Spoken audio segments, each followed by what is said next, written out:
Hey guys, welcome back to Magic TV. My name's Craig. It's 9 o'clock, it's Friday, which means it's time for another video. Now today I'm going to be talking to you about constructing a show.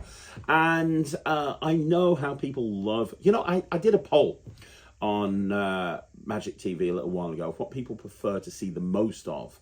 And most of the things that people said they'd like to see more of is live performances. So I'm trying to go out and get more live performances from gigs and so on and so forth. And this video that you're about to see today, it's all about kind of constructing a show based on a show that I did last week. So last week, myself and Ryland were invited to perform at the Hull Magic Circle's President's Dinner. And it was a real honour to be there. I lectured for Hull earlier in the year, had an amazing time, loved every second of it. And they were a fantastic club, and they were very, very welcoming. And off the back of that, I was asked to come and perform at this dinner with Ryland, and obviously we jumped at the chance. And when I find out more about the gig, basically, there's no other acts. It's basically a compere bringing on me and Ryland, and they kind of left us to our own devices.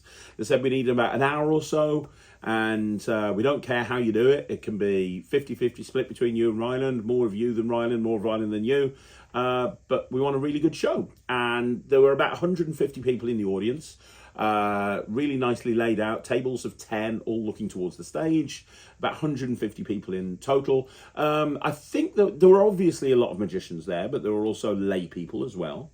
There were some younger people in the audience, and there were some older people in the audience. Basically a mixed age, a big mixed range, and lay people and magicians. And they kind of left it to our own devices to put together a show. And so I kind of sat down with Ryland and I was like, right, okay, we've got this show, we're going up to Hull. And by the way, a big shout out to Thomas Maloney, who came up and stage managed for us. With the kind of the show that I put together, I knew I was going to need someone to bring props on and off and do all that side of things. And he had a day free, and he very kindly was able to come up and do that. So Tom, if you're watching this, thank you so much. I really appreciate it. You're a great friend. So basically, when I sat down with Ryland, I was like, right, we're going to put the show together. What do you think we should do? I kind of realized at that point, you know what would be a really fun thing to do? To film the whole performance, show you the performance in its entirety, and then talk about it afterwards. And that's what I've kind of done. That's what this video is about. So in a bit, you're going to see a performance. You're going to see the whole unedited show. But before you do that, before you see the whole unedited show, I just want you to talk you through kind of the thought process. So I said to Ryland, it would make sense if I came out on stage and I did something to start off with. So I asked to compare me on. So when I got compared on, I came on stage. And the first thing that you'll notice is a warm-up. I've talked about warm-ups on this channel many, many times. This is an example of kind of shortening that warm-up. And the reason is I've already got a compere that warmed up the audience for me. I didn't really need to do much. And that's something that you need to consider when you're performing on stage. Sometimes you might need to shorten things down if you're part of a variety show, or you've got somebody bringing you up on stage and their experience, like this compere was. It means that you don't have to do as much of a warm-up. But I still wanted to do something because my style as a performer is to kind of just be laughy, jokey. It's more personality driven than magic driven, even though the magic's strong. That's not the focal point, which is why I think I work so well on stage with Ryland. When we do these things together, and we do get booked an awful lot to do this sort of stuff, I do actually love working with Ryland because, one, that's my dream. I get to walk out on stages with my son. I mean, you talk about father-son bonding activities. I'm having an absolute blast. I love performing on stage with my son and watching him getting better and better and better every single time. But also me and Ryland, we complement each other because Ryland's style is very different to mine. Although he does comedic pieces, you might have seen him do the suit jacket escape and various different things like that. He's kind of more into manipulation. He's more into magic to music and musicality and making things appear in time to music and that sort of thing.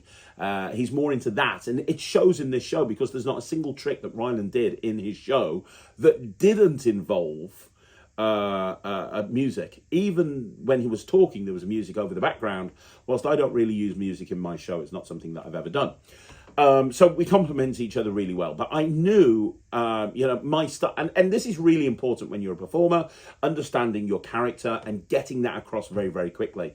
So it's why I love doing Destination Mistake, which is on the Netrix. It's my handling of John Allen's Destination Box. I love performing that trick in a show because it's the closer that I use when I do my show. It's always my closer, but it allows me to open with it as well. So I open with this particular thing and I close with it as well.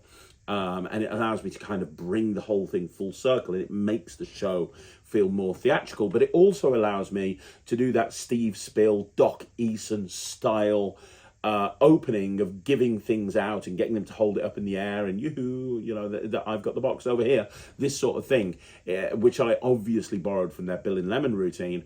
It's a great way to do that, to establish my character to an audience right from the very first second, to show that I'm not taking myself really seriously, to do a bit of crowd work, and that's how I like opening my show. That's kind of my sort of thing.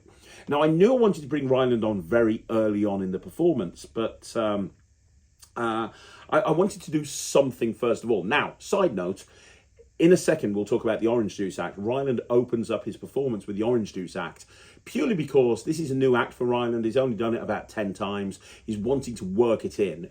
He's wanting this to be a big part of his repertoire, and so every opportunity he can, he's wanting to work this in. Now, the problem with the Orange Juice Act is because in my head, how I originally thought this act through is Ryland would come out and do something. I would then come out. I would compare Ryland on. He would do something. I would then do something, and he would finish off with the Orange Juice Act. The problem was the Orange Juice Act needs to be set up on stage, and there's certain things that need to be set up with it that you couldn't do in front of an audience, and we didn't have tabs in this performance area. So it's not like we could close the tabs and set it up be fine. So I was like, right, okay, we'll open with the Orange Juice Act, because that way everything can be set up on stage and we won't need to actually have to worry about setting it up a little bit later on. So we opened with the Orange Juice Act, which in hindsight was actually the best thing to do, because it showed kind of Ryland's character and it showed his comedic timing before doing the other stuff a little bit later on, where he takes things a bit more seriously. But I knew that regardless, Ryland... Here's the thing, Ry has a lot of props. He loves using props. He loves bringing lots and lots of props to perform with. And I joke when I go, at this gig, I actually joked. We'd bought all of his stuff in. He was there screwing things together, setting things up. He sets up all of his props himself. I don't help him at all. And I was just like, right, I'm going to set up my tricks. And I just opened up a silver case and I was like, right, job done. Set up everything. I'll be over there on the sofas having a drink.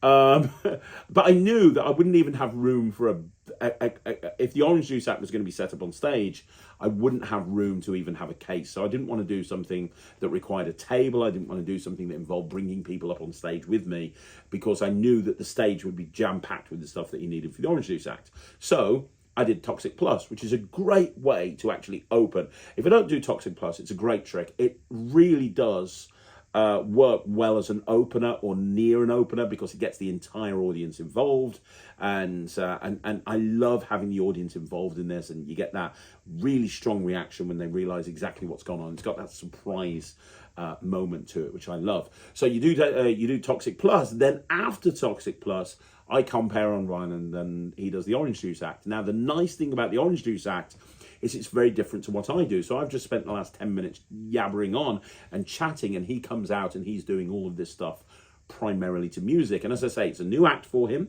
He's only done it like probably 10 times at the absolute most now.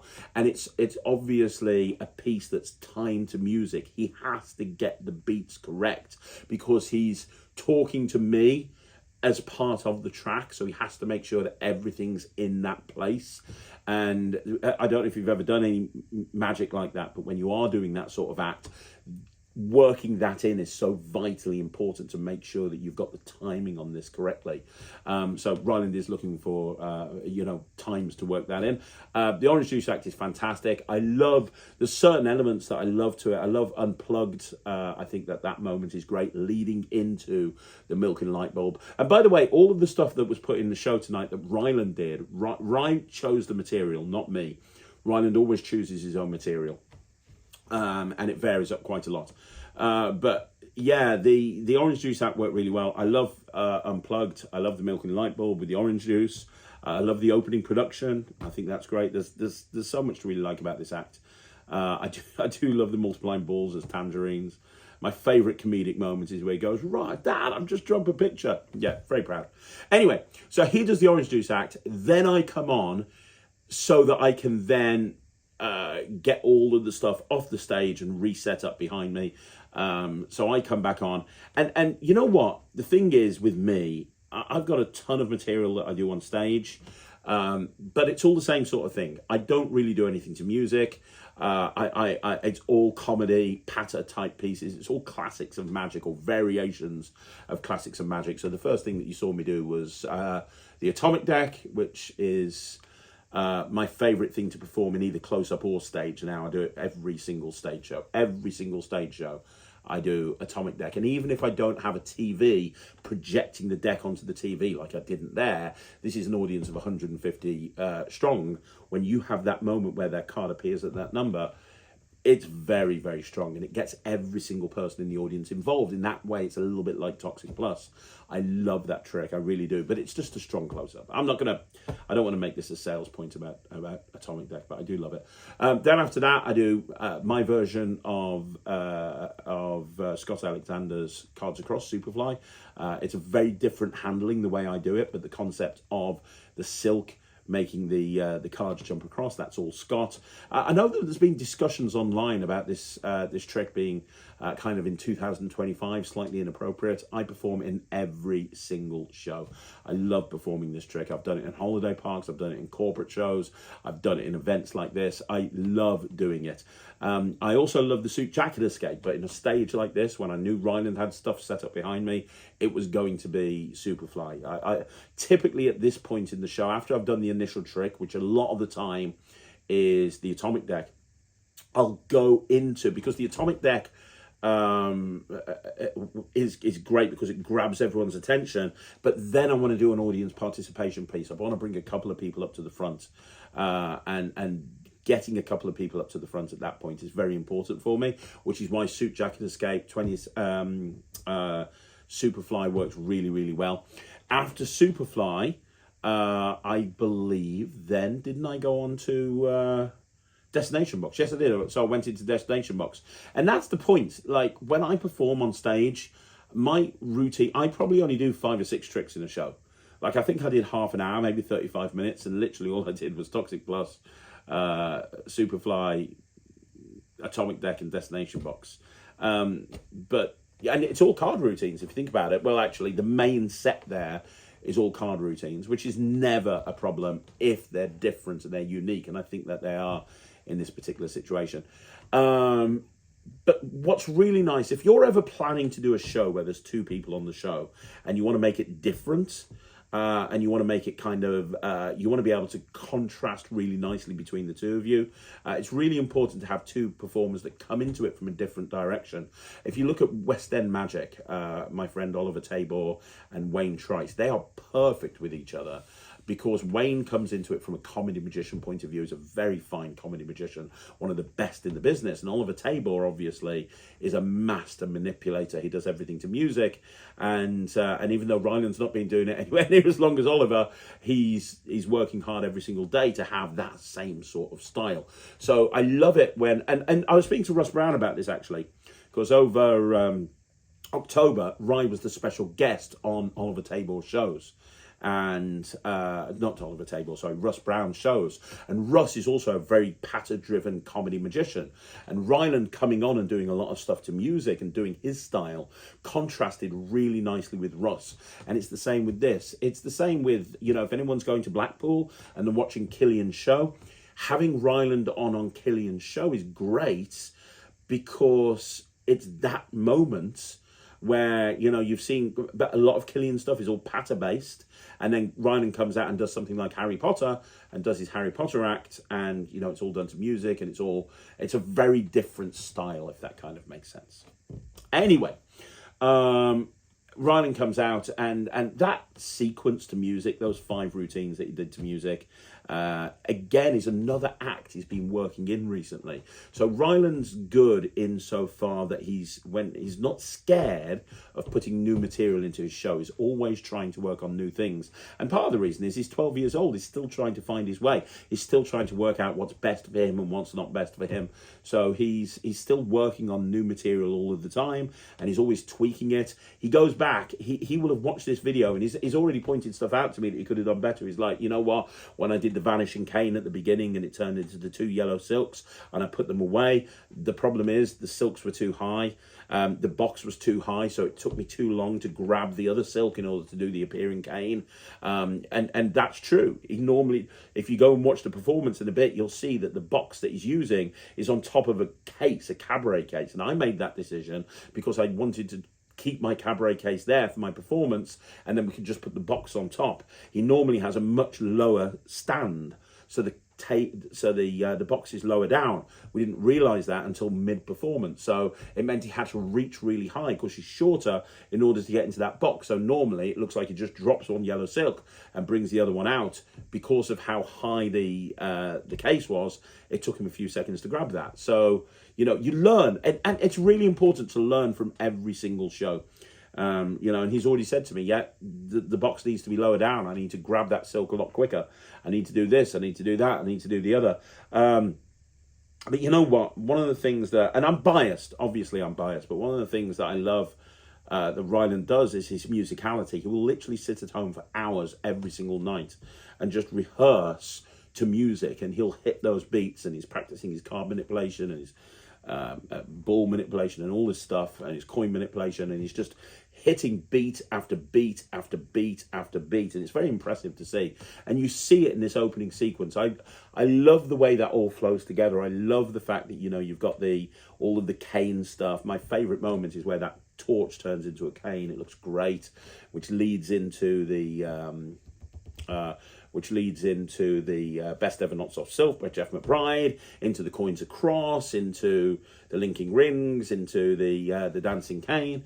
You know, and that's the thing. I think it's flight time. The more you do something, the better you get at it. If you look at Ryland's performances of the Dancing Cane when he first started doing it, you know, he was only using one hand all the way through. Now there's still moments where he's using one hand, but he's been doing this now for 2 years. He's getting better, and I guarantee in a year's time, he'll get even better, and he'll get even better. And I think that's the way that you improve, by putting yourself out there. That's the way I improved. I sucked the first stage show that I did. I sucked. The second stage show I did, I sucked. I died on my arse again and again and again. How did I stop dying on my arse? By going out and dying on my arse and looking back and being honest about each performance and saying, well, what could I have improved in that situation? What could I have done to make it better? And then, after all of that, Ryland does his 3 patter pieces. The first is Venom Cube. I can't fault Venom Cube, to be honest. I mean, he's been doing it since the age of 8. He did it on Britain's Got Talent. He did it on Britain's Got Talent on the semi-finals. And you know, it's just a fantastic trick. I honestly believe, whether you're a cube magician or not, Venom Cube is one of the best routines that you can put into your show. It looks absolutely incredible.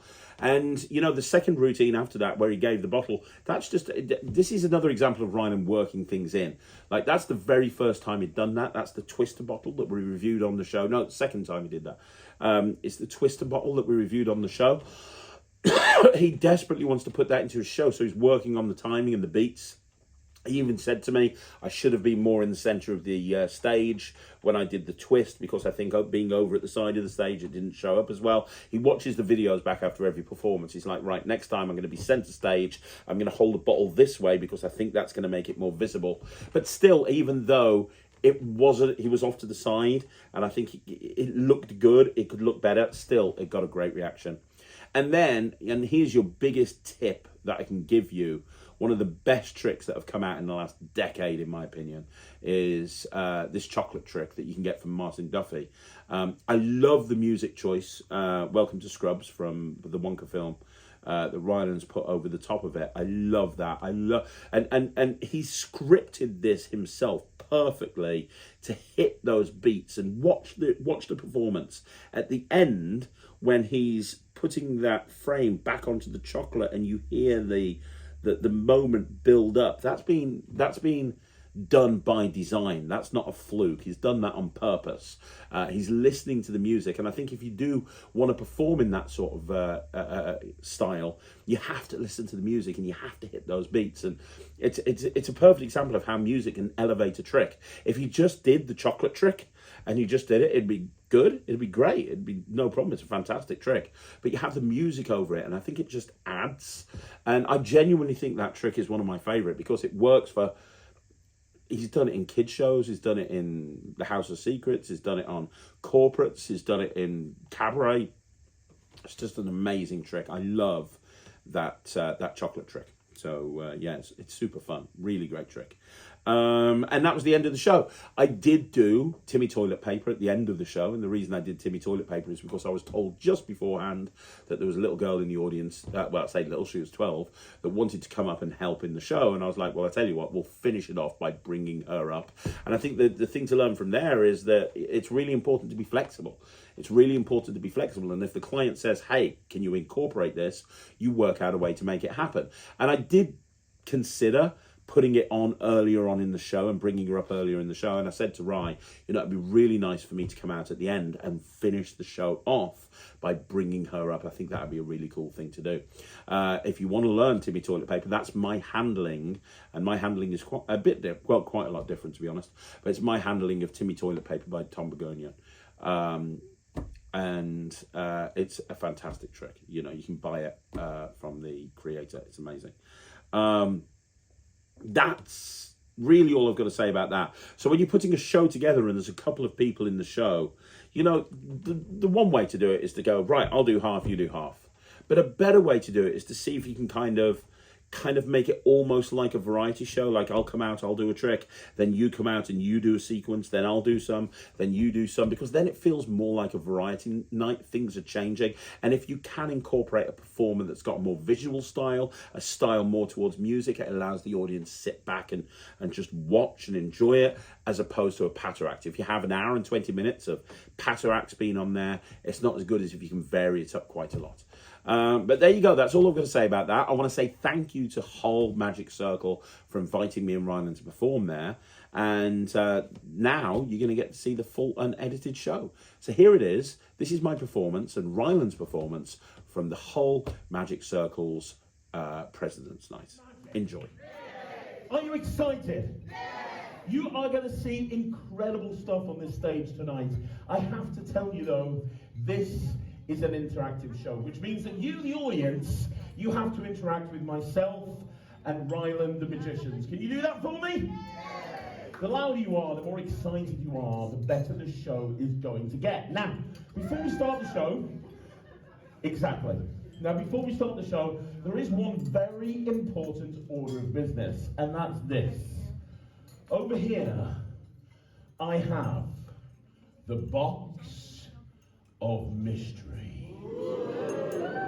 Congratulations on probably the single most sarcastic group who I've heard in my life. Now, this is actually the box of mystery, and this box of mystery, it's a very important part of the show, and I have to give it to somebody who looks very, very trustworthy. I need to give it to somebody who looks like they'll hold on to it, they won't lose it. Somebody like you over there, sir. Hello there, how are you? I'm so sorry to wake you. What's your name? Nice to meet you, Gary. If I'm not looking you directly in the eyes, I'm not being rude, the light's bouncing off your head, and between you and me, we have a laser beam. Now, I'm not allowed to make that joke, I have the same affliction. Gary, you're going to hold on to this box. Can you do that for me? Now, Gary, this is an important job that you have here, because later on, I'm going to shout out at the top of my voice, Gary, who's got the box? Now, Gary, when I shout out who's got the box, you've got a very important job. You need to stand up with your feet slightly apart, like this. You need to put one hand on your hip, like this. and you need to hold the box up high in the air. Because you see, we're doing magic. When you think magic, you think Las Vegas. When you think Las Vegas, Gary, you think a Las Vegas showgirl. So later on, when I shout out who's got the box, feet apart, hand on the hip, other hand high in the air, and in your best Las Vegas showgirl impression, I want you to go, yoo-hoo, I've got the box over here. So you understand your role in the show, Gary. We're going to have a practice. I should point out, you get this right, every single member of the audience will whoop, holler, cheer, and go crazy. You get it wrong, the next 45 minutes is you doing it again and again. So, here we go. Who's got the box? It's over here. I gotta be honest, Gary, that was a little too good. Wow. Don't let me want to get into that box. Now, the other thing is, I have this. This is the key that opens the box. This is the key of opening things. Not a great name, but it's all I've got. Now, I need this key to be held by somebody who will securely hold onto it and will not let anybody touch it. Somebody who looks mean. Somebody who looks rough. Somebody who strikes fear into the hearts of anybody. Somebody like you, madam. What's your name? Mary. Nice to meet you, Mary. I'm Craig. You hold on to that key. Now, you are the security guard for the key. You have a very important role. Later on, I'm going to shout out who's got the key. When I do that, I want to stand up, hold the key in the air, and in your best New York gangster impression, I'd like you to go, "Hey, yo, I've got the key." Now, contrary to popular belief, this is a professional show, so we have to have a dress rehearsal. Same thing, you get it right, they're going to go crazy. Here we go. Who's got the key? Hey, yo, I've got the key. Wow. You can't see this, goosebumps. That's amazing. So we got the key, we got the box, we got an audience, we got a kid back there about to do some magic. I think we're ready. Are you ready for the magic show? Yes. Now, I did say this was an interactive show, and it is. And I'd like to start off with probably the single most interactive piece of magic I do. Now, I would like everybody in the audience to take out their mobile phones. Do not worry, I'm not going to take the phone off you. I'm not going to smash it into bits. That's not my style. But I'd like to follow along with me. And I promise anybody that takes their phone out and follows along with what I do, they are going to see something truly amazing. So I'd like as many people as possible to take their phone out. There's 2 moments in the show where you need to take your phone out, and this is the first moment right now. And what we're going to do, I want everybody to open up their phones, and then when you have done that, I'd like to open up the calculator. If you can do that, that'd be amazing. Everyone open up the calculator. When you've got the calculator opened up, hold it up in the air so I can see it, and give me a cheer. Okay, we got most people holding up calculators. So we're going to create a special moment in time using numbers and digits that you guys are going to generate for me right now. And we're going to start with you, if that's okay. Now, you're not going to know the answer to this. You're going to have to guesstimate. The average person does between 5,000 and 15,000 steps a day. On an average day, how many steps do you do? Yeah, guesstimate. 6 exactly or 6 and some change? 6,000. So everybody put in 6000 on their phones, and when they've done that, hold it up in the air so I can see it. Wonderful. Now, we're going to hit multiply or times. So everybody hit multiply or times. The next person is going to be the lady there. Hello there. How are you? What's your name? Dina. Nice to meet you, Dina. Now, we've never met before. I couldn't possibly know the year that you're born. And I'm not going to ask you. You should never ask a lady her age. So, Dina, how much do you weigh? Shut up. I'm joking. Dina, the year you're born is made up of 4 digits. Take any 2 of those 4 digits, arrange them in any order, and say that 2-digit number out loud. 17, which is interesting, my IQ. Very good. Everybody put in 17 and then press equals, and we should be all the same number, 102,000. If we are, give me a cheer. Very good. Now, hit add. 2 more, we're done. Hit add. You right there, so in front of me. Hello, how are you? Good stuff. I want you to give me a 5-digit number. Each digit I want to be different. You say the number, I'll put them in. Go, 5 numbers, go. 173, 4, 8. So we're adding 17348. Thank you, sir. Everyone put in 17348. Press equals. We should be on the same number, 119,348. If we are, give me a cheer. Last one, final one, hit add. Very good. Last one, final one, hit add. I'm going to come all the way over there. Hello, buddy. How are you doing? Stick out a finger of your choice. Good choice. Thanks for being nice. Hold the finger like that. See where the numbers are? We're going to create the last number at random. I'm going to hold the phone this way. You're going to hit the buttons 5 times where the numbers are. Go, randomly go. 1, 2, 3, 4, 5. Perfect. Everyone, we're adding 52607 and 52607. Adding 52607 and press equals. We should all be on the same number, 171,955. If we are, give me a cheer. Random number created by you. Would that be correct? And I said we were going to start the show by creating a special moment in time, and we have. Look at that number, 171,955. Look at it on your phone. This is a special moment in time. Look at the first 3 digits. 171. Today is the 17th of January. That's 171. Look at the next 3 numbers, 955. Look at the time right now. It's 9:55. We created as a group the exact date and time that we're doing this at this very moment, and I think that's good enough to get a big round of applause. What do you guys?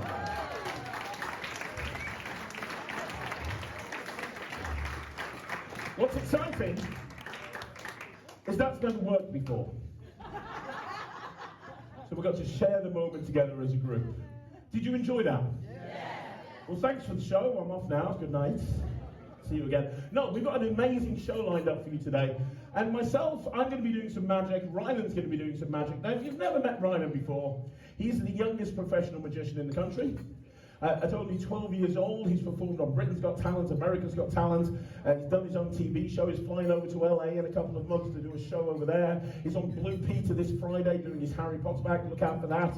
He has literally had more flight time at the age of 12 years old that most magicians have in their entire career, including myself. He did his first show at the age of 2, and he's performed at places like the London Palladium, the Hammersmith Apollo, the Royal Albert Hall, everywhere. And for the last year, he has been working on a brand new act. And this act that he's been working on replicates what it's like when he gets up in the morning. Because as talented as he is at magic, you don't want to live with him. He's a nightmare. And one of the things that's most annoying about him is getting him ready for school. Can anyone relate to that? Yeah. So just like any good magic act, Ryland thought, well, you know what? I'll take that moment and turn it into an act. And he's only really performed it once before. He's been rehearsing it for a year, but we thought this would be a very good time to showcase it to an incredible audience. So ladies and gentlemen, without further ado, performing his brand new act, please give a big round of applause to Ryland Petty.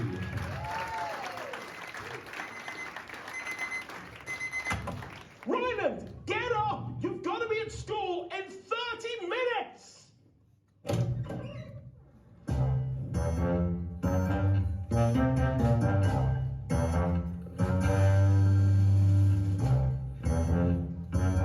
Ryland, get dressed quickly. Dad, it's not uniform day. I'm dressed. Great. Make sure you grab an orange juice. You need your vitamin C.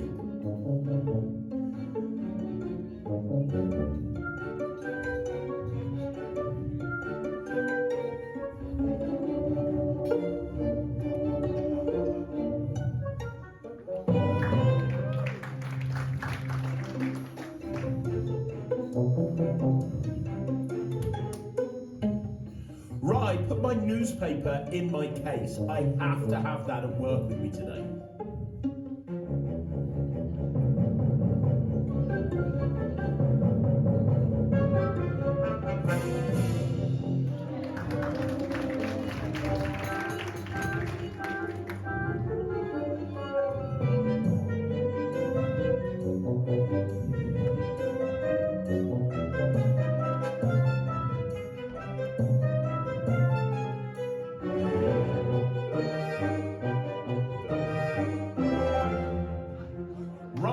Have you had your orange juice yet?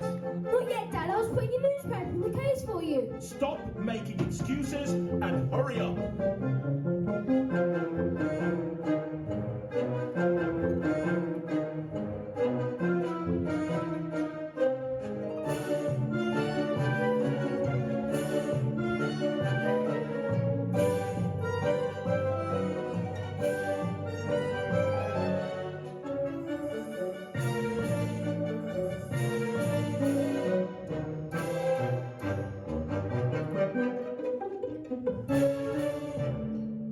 Seriously, Ryland, how long does it take to drink an orange juice?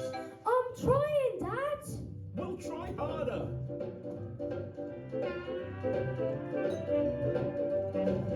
Also, put the light on. You won't see anything in the dark.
Rye, where are we with the orange juice? I was putting the light on.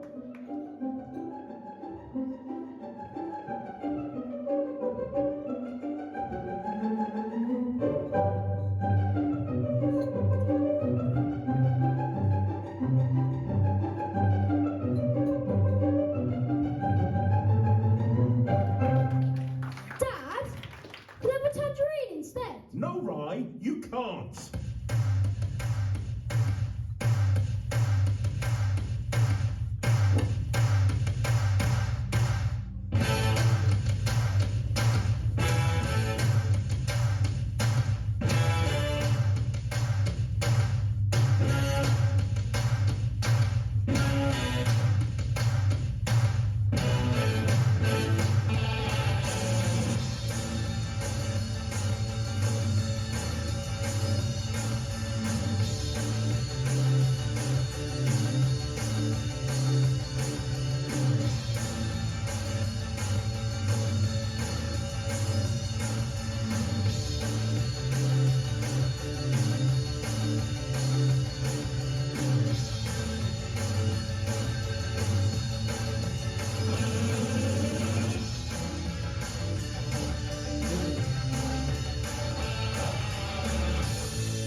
don't drink an orange juice right now, you're grounded. I'm trying, Dad.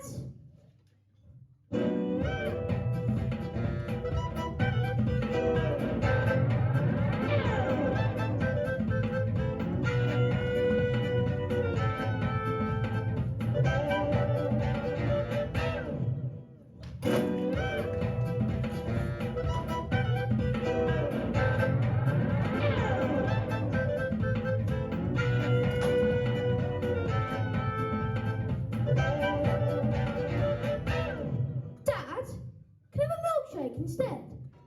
Absolutely not.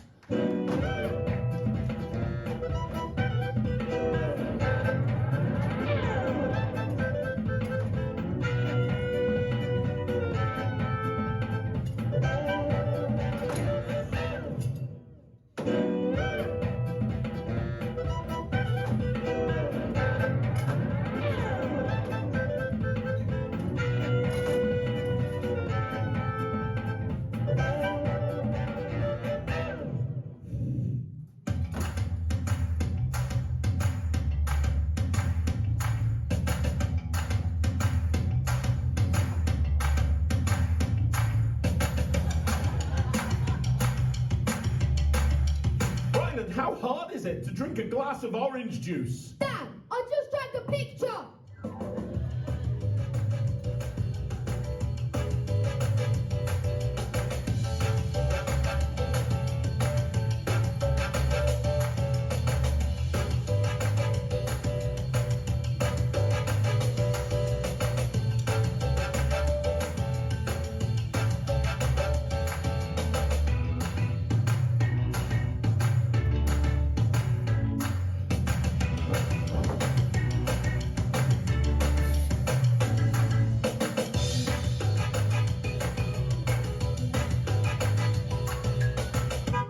Too late, Rye.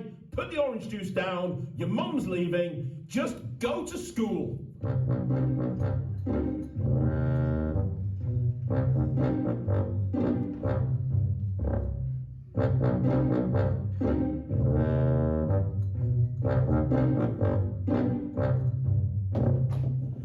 There you go. Give me a huge, massive round of applause to Ryland. Amazing. You're going to see more of Ryland a little bit later on. Did you guys enjoy that? Good. Ignore Tommy's going to be messing around with the stage back here, trying to get rid of all of Ryland's props. I do a half-an-hour show. I need a case. He needs a van. It's the way it is. Guys, I'm going to show you my favourite trick right now. And it uses a pack of cards. I'm going to put it right there. This is genuinely my favourite trick. And it's another one where I want to get every single member in the audience involved. So I have a deck of 52 cards here. I'm going to take the cards out of the case. And I promise you, I will not change the order of these cards until later on. Now, if I asked a member of the audience to name a card and name a position in the deck from 1 to 52, every single person statistically would probably name a different card and a different number, right? The thing is, from a probability point of view, there's a bigger chance that certain cards and positions in the deck are named. Let me give you an example. A lot of people, when you ask them to name a card, they will name a Queen of Hearts or an Ace of Spades. That's just kind of how it goes. There's certain cards that are very popular. Likewise, when you have somebody name a number, a lot of people gravitate, for example, to 7. 7 is a very popular number. So the combination of 7 and Ace of Spades, for example, comes up a lot more than other combinations. And I want to make sure that what you see right now is statistically almost completely impossible. So we are going to try and find someone in the audience who can put together a position and a playing card that is very unlikely to ever be named. And we're going to do this all together. We're going to get every single person in the audience involved. I want every single person here to think of a playing card. And I would like every single person here to think of a position in the deck from 1 to 52. Can you all do that for me? Yeah. Brilliant. Now, you have your phones from earlier on. I want you to take out your phones. Because there's a university in America, it's the University of Georgia, it's in Birmingham, Alabama, and they have a bunch of students that set up a very basic, simple website. And as part of their doctorate, they did a kind of research into playing card probability statistics, basically how often cards and numbers are named. We're going to use that website to try and find somebody in this audience that has a very, very, very low chance of having their card and number ever come up before. So, I want you to go on Safari or Chrome or whatever your browser is, and when you've done that, I want you to go to a very simple website. Now, the website is unistats.org. That's U-N-I, that stands for university, U-N-I, then stats, S-T-A-T-S, .org, O-R-G, unistats.org. Now, when you get there, you'll see the university logo at the top, you'll see 2 drop-down menus, and you'll see a green button. Can you give me a cheer if you're there right now?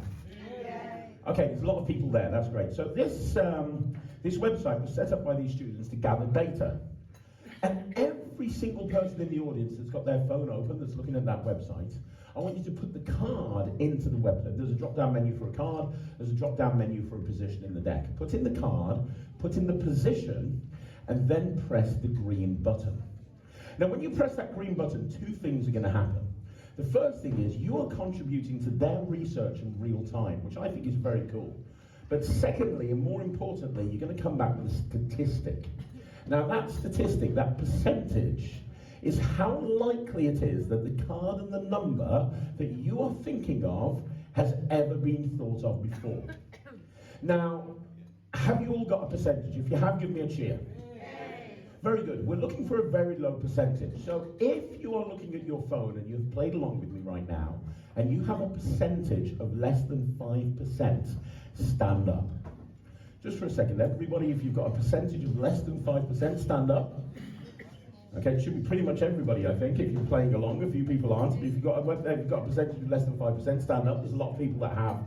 Let's try and narrow the field a little bit more. If you've got a percentage less than 1%, so 0 point something, stay standing up. Everyone else sit down. Is that one person? 2 people. 2 people. So let me see. Sir, you right there? I think there's 2 people. You get to pick who it is. I think there's the lady in the purple dress over there. There's that gentleman right there. Who would you like to pick?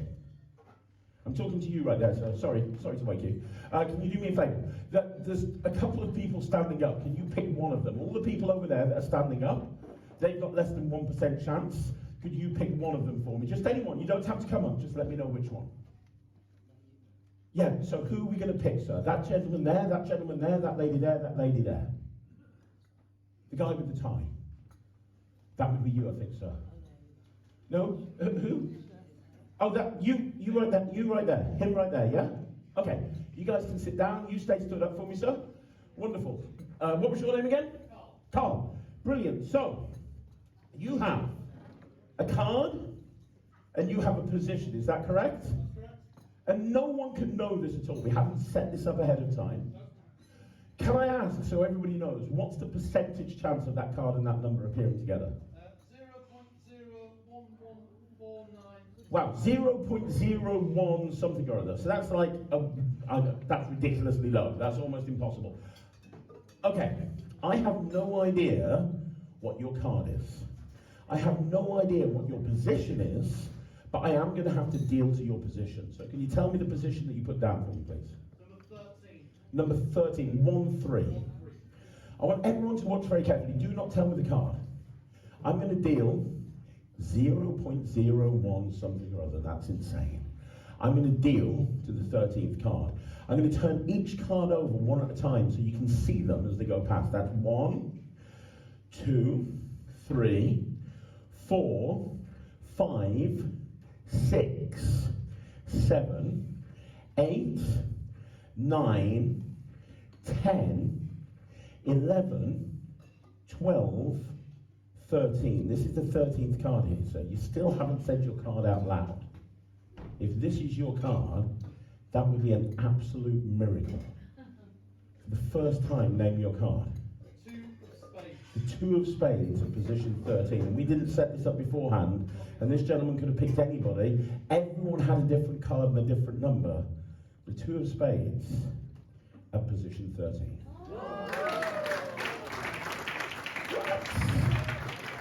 Wow!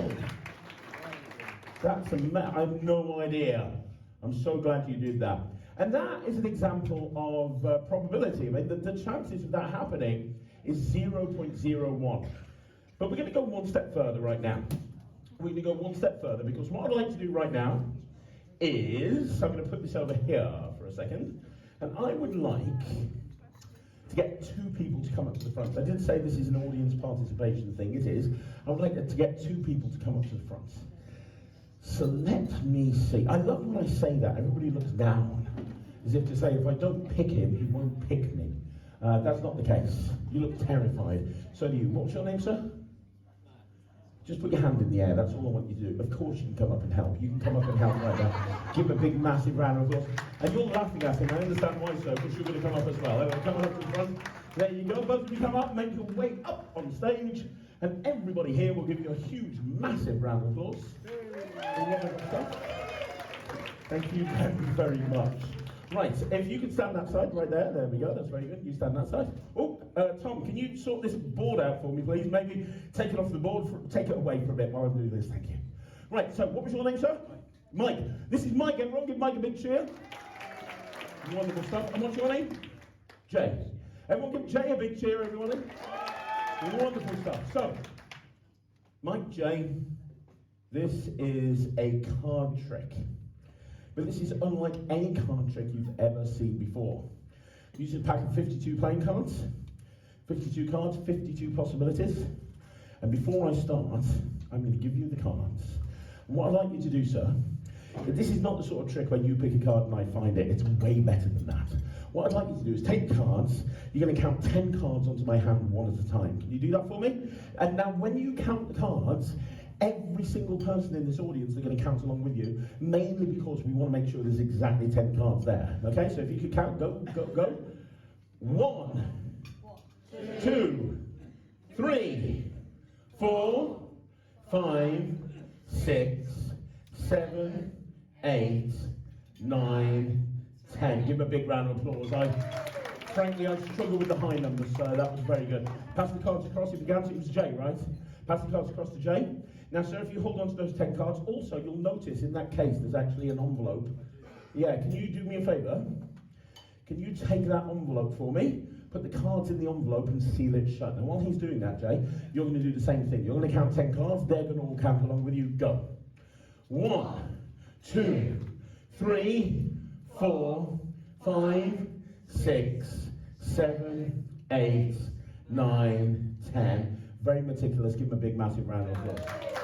Now, put the cards inside my jacket. You take those 10 cards, and I will give you an envelope. Can you put them in the envelope and seal it shut? While he's doing that, sir, can you write your name on the envelope for me? That would be great. Nice big letters. When you've wrote your name on there, give me the pen back. Is it all sealed? Yeah. No air can get in it. Is that correct? Very good. Can you take the pen and write your name on the front of that envelope as well? And then you're going to take one step forward for me, sir. Hold the envelope so everybody can see it. That's wonderful. You do the same thing, Jay. Hold the envelope so everyone can see it. In fact, change places. You'll see why in a minute. Change places. That'll be great. Hold the envelope up. So, ladies and gentlemen, here's the situation. We have an envelope with 10 cards over here.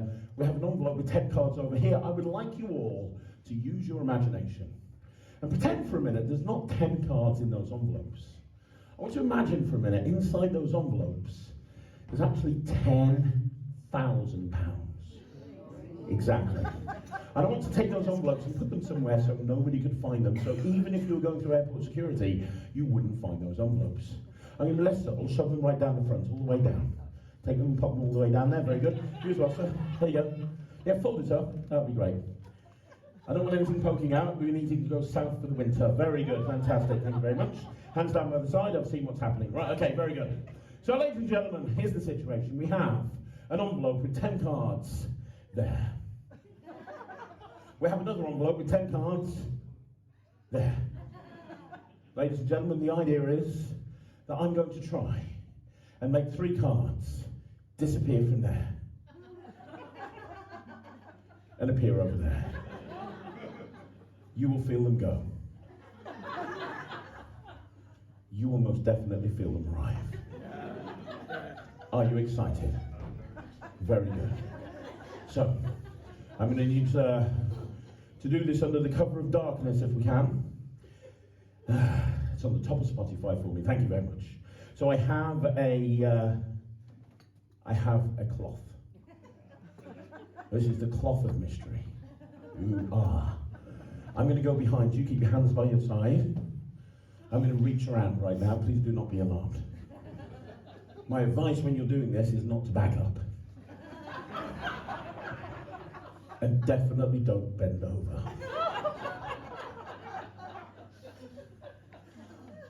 Aren't you glad you came to watch the magic show? Right, here we go. Before we start, what was your name again, sir? Very good. Mike, are you ready? Are you ready? No, let me explain. If you get excited, everybody else will get excited as well. It makes the show a whole lot better. Let's try that again. Are you ready? I am. He's ready. Jay, are you ready? I am. No, come on, Jay, you can do better than that. Look out in the audience, give me some energy, Jay. Jay, are you ready? I am. He's ready. Guys, are you ready? Let the cover of darkness get into position. Tom, can we have some card jumping across music, please? Concentrate, sir. Here we go. This is serious magic time. Here we go.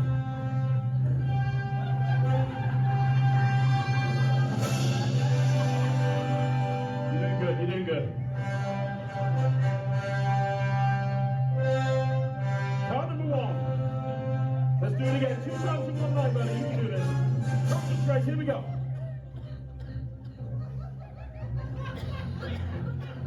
You're doing good.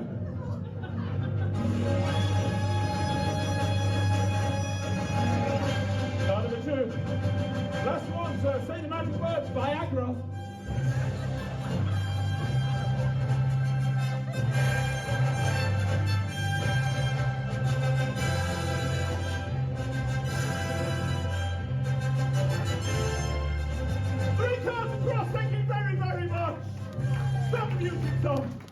My phone back, that's just ridiculous. Right, okay. That, of course, is the first part of this amazing trick. The second part is making them jump back. Oh, shut up. No, here's the thing. I came close to, but at no point did I actually touch your crotch. Is that correct? Could you reach in there and take it out? The envelope. To be clear. Now, before you open that, how many cards were in there? 10. What's 3 away from 10?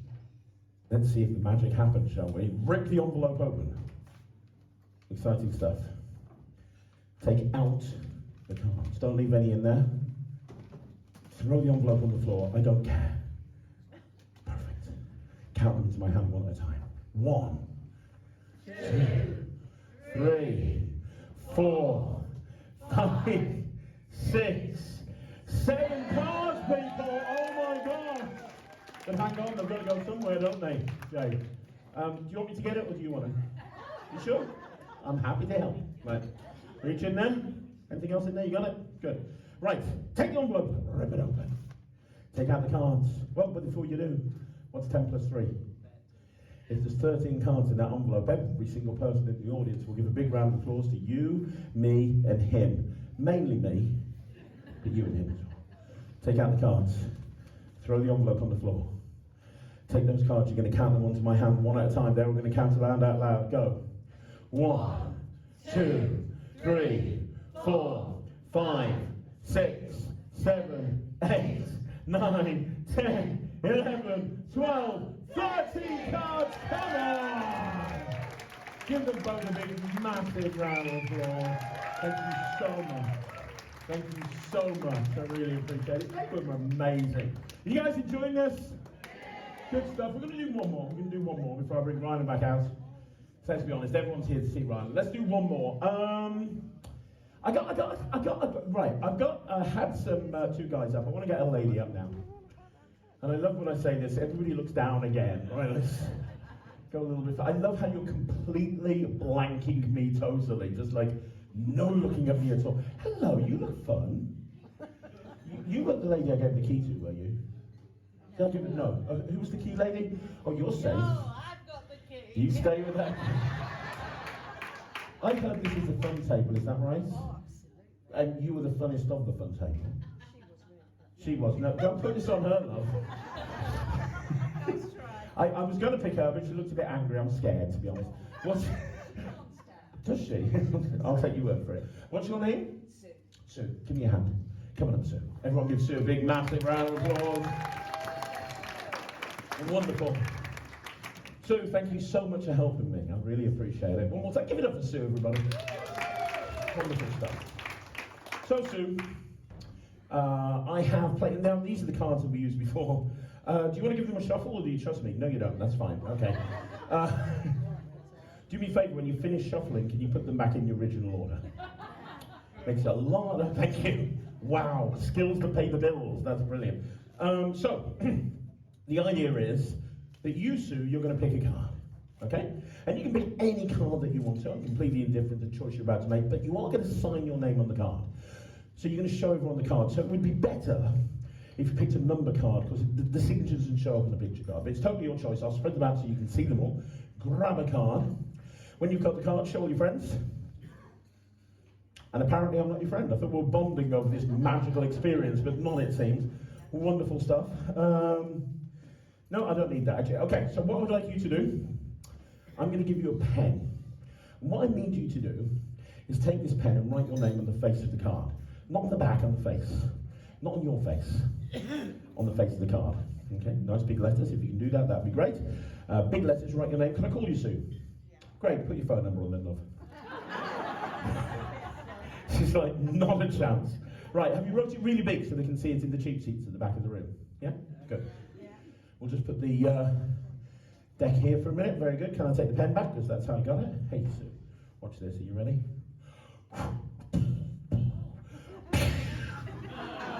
Magic. Watch this. Look. Boom.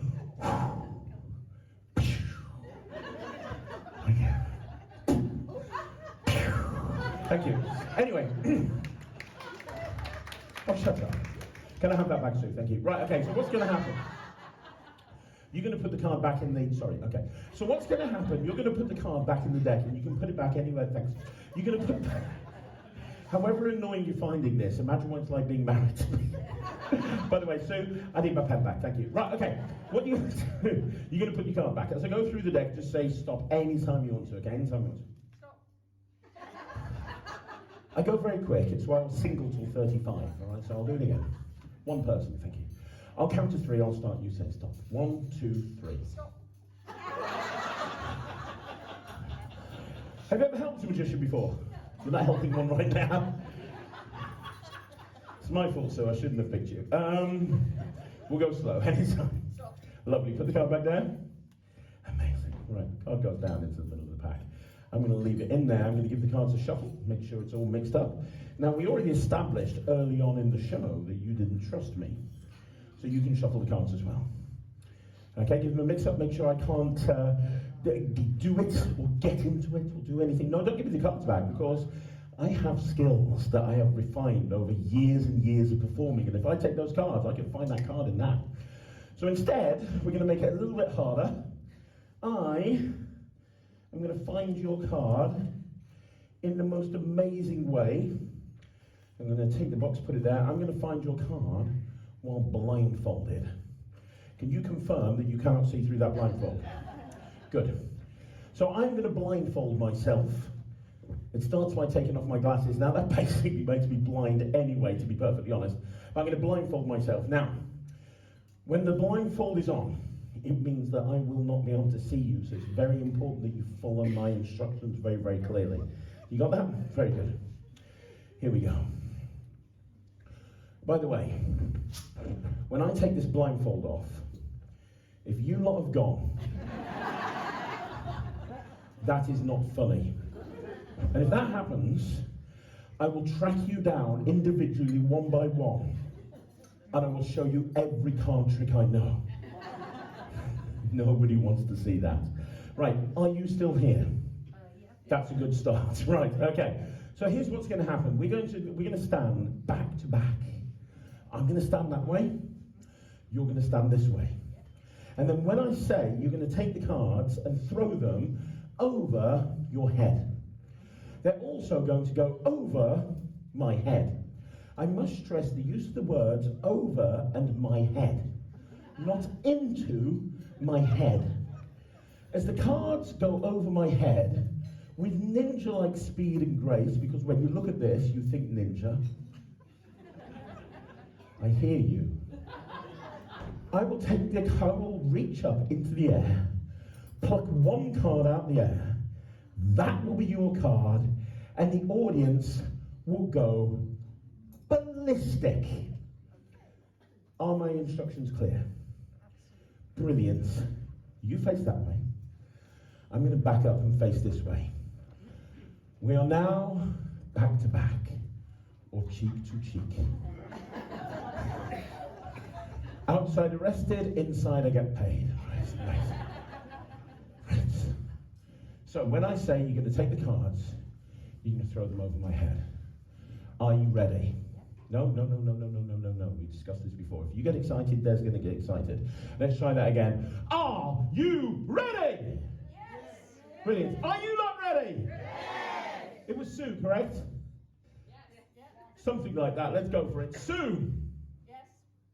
throw the cards on the count of 3. 1, 2, 3. Ninja!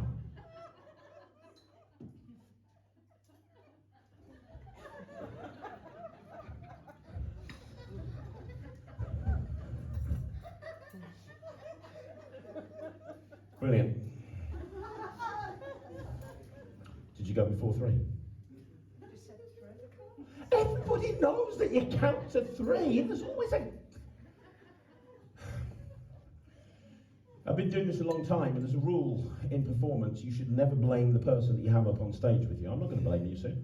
I will point out there's 2 people on the stage right now. One of them is an internationally successful, award-winning magician. Wasn't him. It's fine. It's fine. I can fix this. I can fix this. I can fix this. I can fix this. Come over here with me. There's a whole bunch. All the cards landed off the stage. But there is, stand on the stage, you can stand on the stage. There's a whole bunch of cards that are face up. There's a bunch of cards that are face down. Point to any face down card. That one there on its own. This card right here. You threw them haphazardly. Let's go back into the center. You threw them right there. Sue, you signed 1 card. Was that your card? No. Would have been good. So it's time to ring Ryland back on. I can fix this, Sue, with 4 words. Well, 2 sets of 4 words. The first set of 4 words goes like this. Who's got the box? Oh my God. Whatever you're doing, change career for that. Can you bring me the box, sir? That's amazing. What was your name? Let's give Gary a bit. I love that. What's your name? Gary. Thank you, Gary. Hold that for a minute too, thank you. There's another set of 4 words. It's you. Who's got the box? Oh no, the box is on. Shut up, Gary. That was my fault. Let's try again. I'm sorry, I gave you the wrong cue. It's very unprofessional of me. Sit down, we'll try again.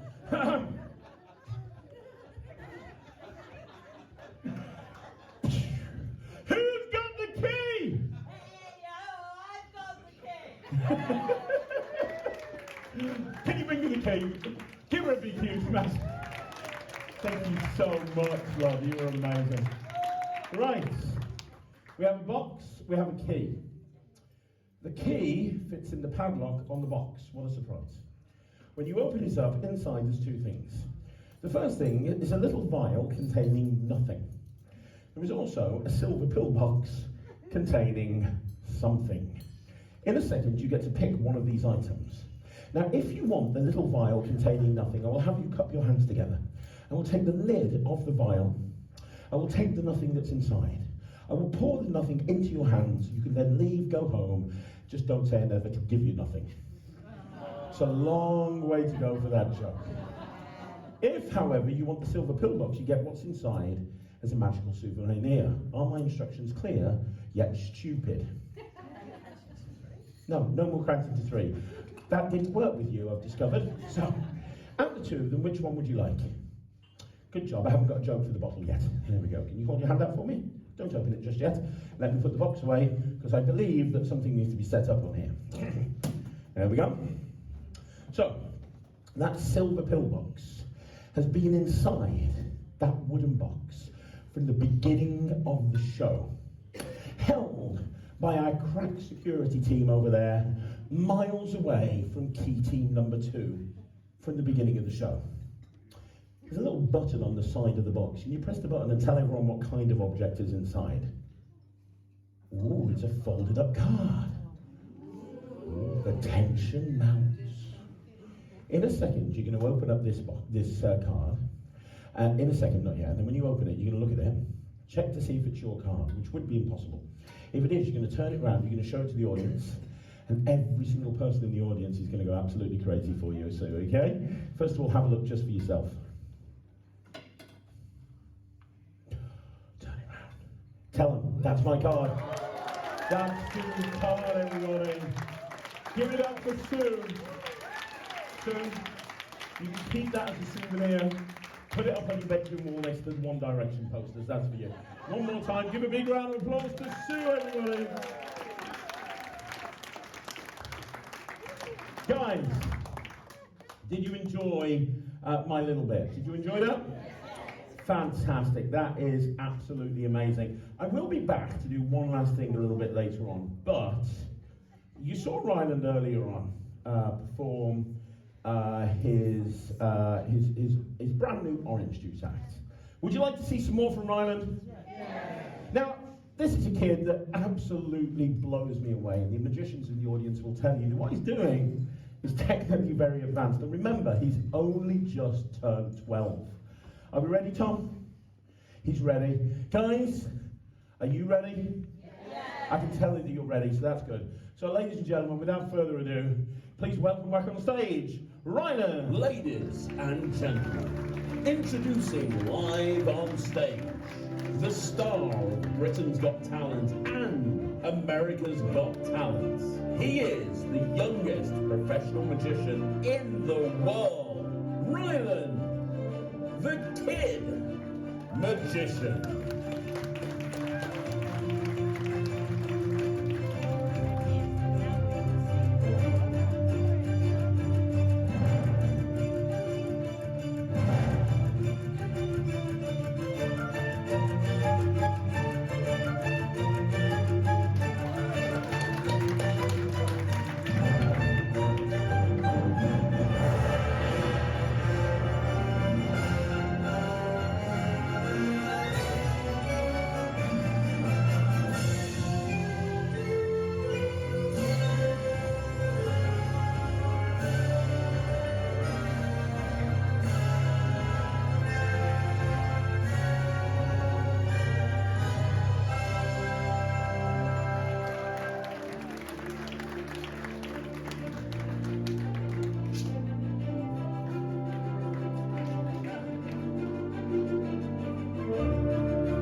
Tonight, I want to show you something using two of the things that I love the most. Toys that are puzzles. But that also bring imagination. You, what's your name? Yeah. Beth. Bev. Yeah, okay. Bev, are you okay to join me on stage? Yeah, is that okay? Okay, give it up for Beverly, everybody. Okay. Here, I have a cube. All you're gonna do is you just gotta mix it up, okay? Yeah, just mix it up. You mix it up, but I'll explain to these guys what's about to happen. Now imagine it's all about creating random moments that make us all go, wow. Tonight, I want to recreate some of those moments, starting with the cube that Bev had been mixing. Now Bev, would you like to mix that cube one more time, or is that it? That's it. You sure? Okay. That's it. Now I didn't tell you that these cubes, they actually match. Look. Sign number one, matches. Sign number two, matches. Sign number three, also matches. Sign number four, matches. Sign number five, matches. And you're not going to believe this, but sign number six, matches as well. Thank you.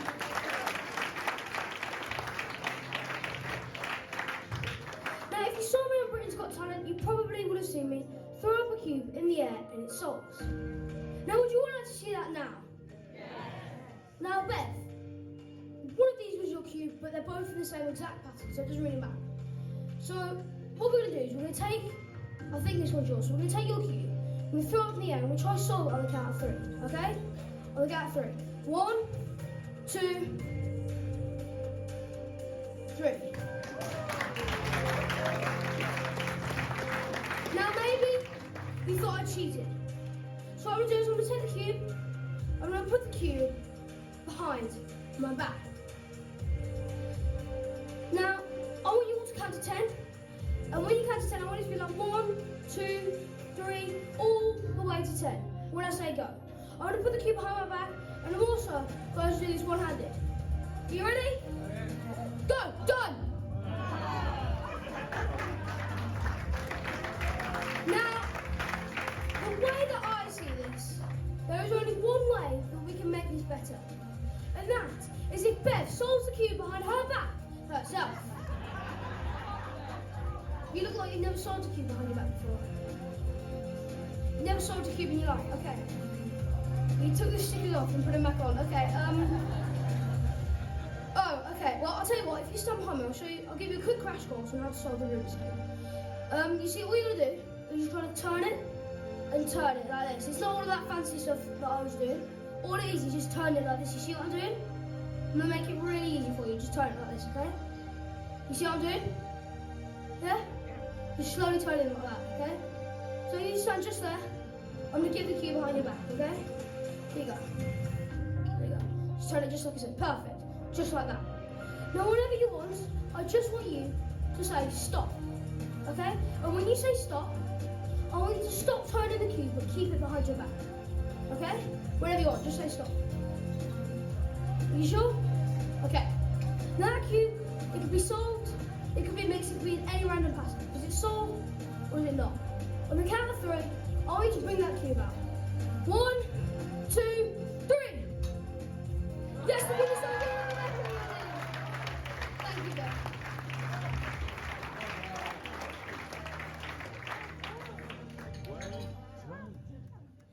Now, because Bev is the only person I'm going to be getting, I've got on the stage, I like to make her a special gift. Now, who here likes beer? Not me, but put your hand up if you like beer. Okay, now, you see my dad likes beer. He has like 3 all day or something. Well, he has like 3. Well, anyway, I collected one of his old beer bottles and I took the cap off Now obviously we all know that normally a cap will not go into the tube of the bottle. The cap will only go into the tube of the bottle as if you squeeze it down. And you'll notice that that goes straight into a bottle, wouldn't it? Yeah. Now in there, I've got one of my dad's beer bottles. I'm going to take the beer bottle, which is here. I'm going to try and push the cap through the bottom of the beer bottle. So you can all see the beer bottle, yeah? Yeah, it happens on the count of 3. 1, 2, 3. Are you ready? Straight through the bottom of the bottle. 1, 2, 3.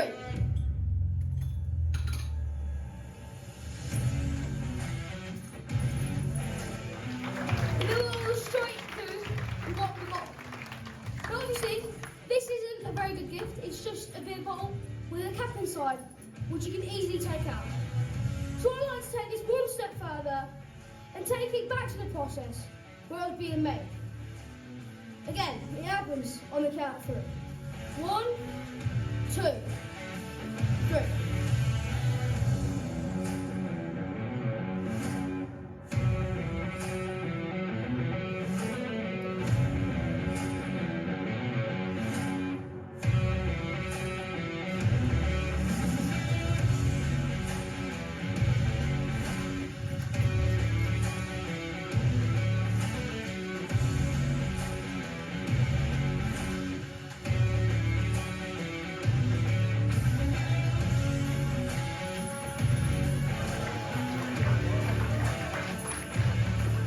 And you can see that the cap is inside the twisted bottle. And there you have an impossible gift.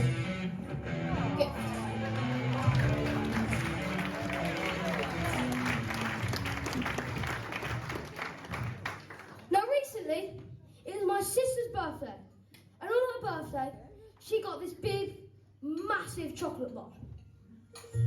In fact, this is kind of like a replica, because this isn't chocolate, this is just plastic. But this is like an exact size of what my sister got for her birthday. And my sister said that she wasn't going to share a single bit of chocolate, which I didn't think was very kind of her. So what I did is I waited and waited until one day she went out with the mum, and I stayed at home with my dad. We were supposed to do some tidying or something, but I decided to go up to her room, open the drawer. As you can see, it fits perfectly.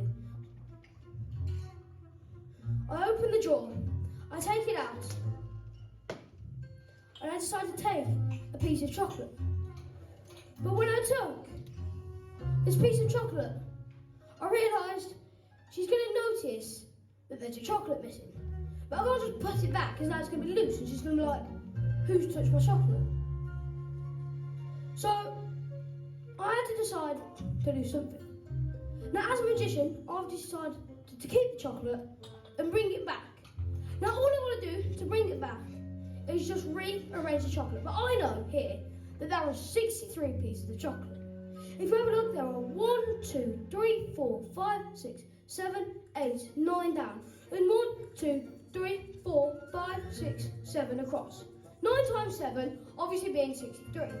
63 pieces of chocolate exactly fitting in my sister's drawer. Now as I say this, I decided to take this piece of chocolate and slightly rearrange it. I took the pieces out and I moved them around. Like, let's say I put this one here, this one up here, spread all this out.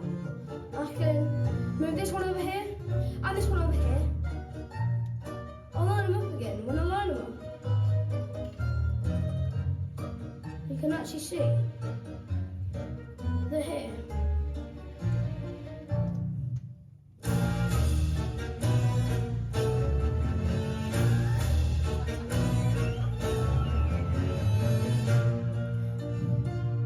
You can see that I have 1, 2, 3, 4, 5, 6, 7, 8, 9 down, and 1, 2, 3, 4, 5, 6, 7 across. 9 times 7 being 63. which means I successfully stole one of my sister's pieces of chocolate. Now obviously, she went out to Brownies. She goes to Brownies every Tuesday. And I decided when she went to Brownies, I took another piece of chocolate, leaving another square. So I had to move around again, so I took them out of the drawer and I moved them around. Now obviously she's never going to notice that I took these pieces of chocolate. But I started to rearrange them like this. There you go, now I've got a perfect shape again. When I put the two together up here, you can see that I have 1, 2, 3, 4, 5, 6, 7, 8, 9 down, and 1, 2, 3, 4, 5, 6, 7 across. 9 times 7, 63. 63 pieces of chocolate. Now she goes out again. She goes to Alton Towers. I take one more piece of chocolate, giving me 3 pieces of chocolate. When I rearrange all my sister's chocolate, she is now left with another piece of chocolate, which is 1, 2, 3, 4, 5, 6, 7, 8, 9 down, and 1, 2, 3, 4, 5, 6, 7 pieces across. 9 times 7, 63. Now some people, they say this is just an optical illusion. There's not actually 63 pieces of chocolate there. There's 60, but I've trimmed each one just by a little bit. But I'm going to prove you all wrong with the fact that when I push these back together, you can see that it lines up perfectly and fits exactly inside of my sister's jaw.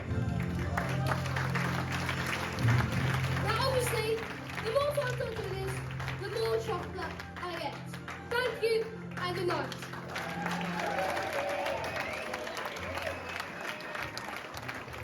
Wonderful stuff. One more time. Give it up for Ryland, everybody. Now, did you enjoy the show? Yes. Wonderful. Now, this is where we were planning on finishing, but I was told that there was a young lady in the audience that wanted to come up and be involved in the show, and she was desperate to get picked. And so I thought we'd do one more little thing very, very quickly, and we'd bring this person up on stage. And I believe she's over there. Is that right? Is that person? Is that right? Am I wrong? Am I right? You're there. Do you want to come up and help? I'm going to close the show, and I need somebody who's a bigger superstar than Ryland, and that is definitely you. What's your name? Coming up, Ella. Give her a big, huge, massive round of applause. Wonderful stuff. You stand right there. Excellent. Ladies and gentlemen, Ella, everybody. So, have you enjoyed the show? Wonderful stuff. We're going to finish the show right now, and you are going to be the star of the show. You are going to do the trick. Is that okay? Tom, can you move this thing for me? Is that all right? Just so we've got a bit of space here. Thanks, buddy. So, Ella, have you ever done any magic before? Couple of things. Everybody on the stage? I'm going to teach you. Okay, there's 3 moves that you need to learn. The first move, very important, you do this with your fingers. Give it a go. Very good. The second move is this with your foot. And the final move, you've got a big loud voice. The final move, you need to go, ta-da! That's perfect. Now you put all 3 of them together, you get this. Ta-da! Now in the industry, we call that an applause cue. That tells the audience to clap and cheer loudly. Watch this, Ella. Ta-da! You do it, and it's 20 times louder. Amazing. Now, Ella, do you like puppets when you were younger? Like puppets? Yeah? Okay. So, I've always wanted a puppet. When I was 6, I always wanted a puppet. My mum and dad would never buy me one. It's more sad than that. My mum and dad would never buy me a puppet. It was terrible. So one day, when I was 6 years old, I was sitting at home on the toilet, and I made my own puppet. Would you like to meet him? Yeah? Okay. His name's Timmy. He's asleep right now, as all good puppets are. Over in that case, but we can wake him up. Everybody, on the count of 3, shout, "Wake up, Timmy." 1, 2, 3. Wake up, Timmy. And we have spared no expense to bring for you right here tonight the greatest puppet of all time, Timmy Toilet Paper. There he is. Take a bow, Timmy. Take another bow. Take another bow. Say hi, Timmy. Ellie, you're speaking to a puppet. You're speaking to a toilet roll, but that's absolutely fine. Here's what we're going to do. We're going to do the trick, Timmy, where I tear you into bits. What do you think of that? You're scared. Now, most of you in the audience think that's stupid, but I know that you are going to go home and make your own Timmy tonight, and absolutely you should, yes. So, Ella, face me. Very good. Fingers like that. Congratulations. You are now a toilet roll holder. Very good. Don't move. We're going to take some toilet paper. Oh, look, Timmy's getting dizzy. Here we go. A little bit of toilet paper, just like... Oh, the table's gone. Don't worry. There we go. Don't move. Thank you very much. Another little bit of toilet paper. And, oh, there we go. Put that...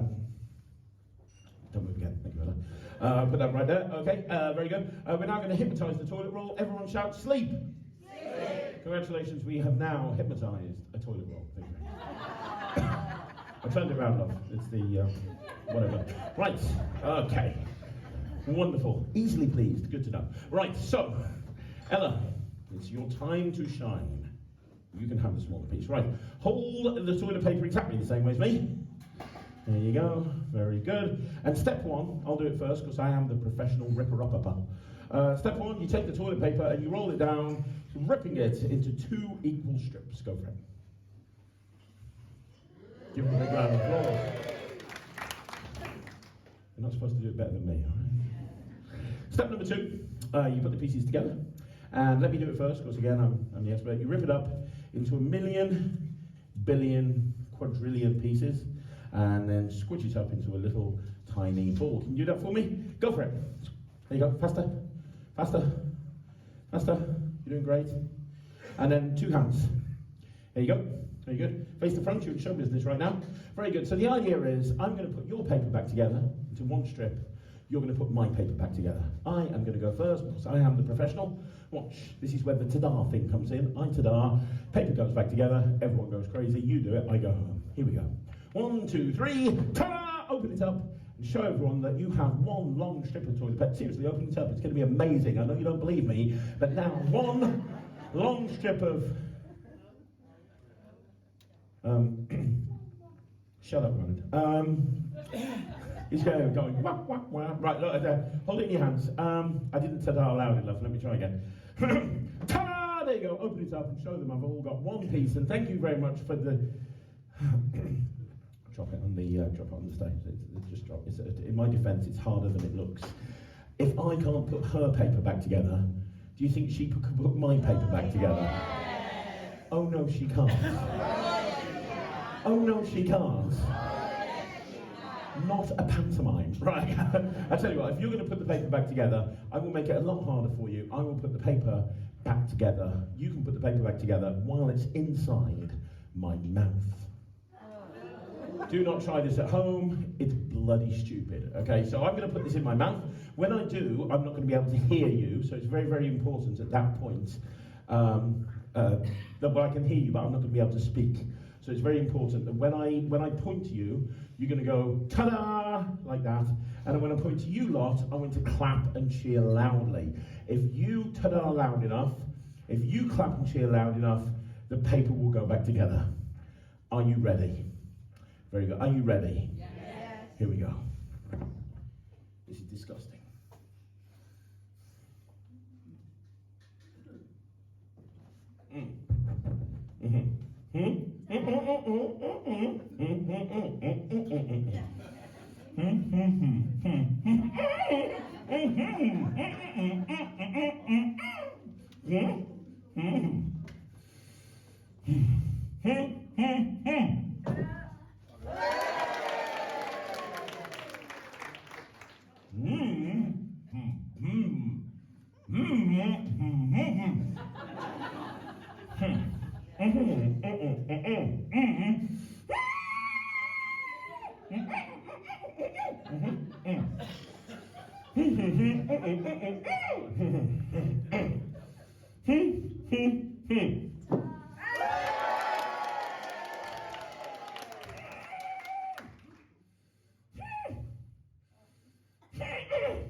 Plural.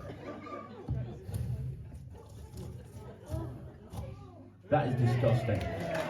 Give her a big, huge, massive round of applause. Fist bump, you were amazing. Seriously, the star of the show. Thank you so much.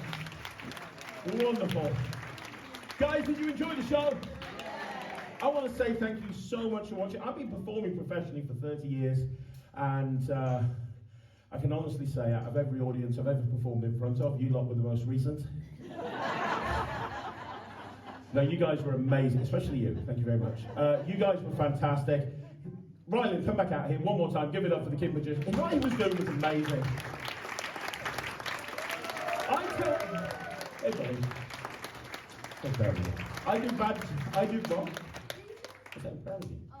I do bad jokes and tell magic, but what he was doing was way more skillful than me. Did you enjoy yourself? What were they like as an audience out of 10? Yeah, I agree, we know. Right, okay. Guys, thank you so much for watching. This is Ryland, I'm Craig. We love you all. Thank you very much. Take care. Goodbye, everybody. So there you go, guys. That's another video in the bag. Thank you once again for joining me on Magic TV. Do me a favour, let me know what you think in the comments down below. Now, you want to join the Netrix, you can do so by going to thenetrix.com. It's my online streaming platform for magicians, and you can get access now. You can get access, immediate access. You can see what all the fuss is about. We're uploading new tricks, new routines all the time. Destination Mistake is on there. You can learn that straight away from the show. Anyway, I will see you again soon. Thank you so much for watching. My name's Craig, and this is Magic TV.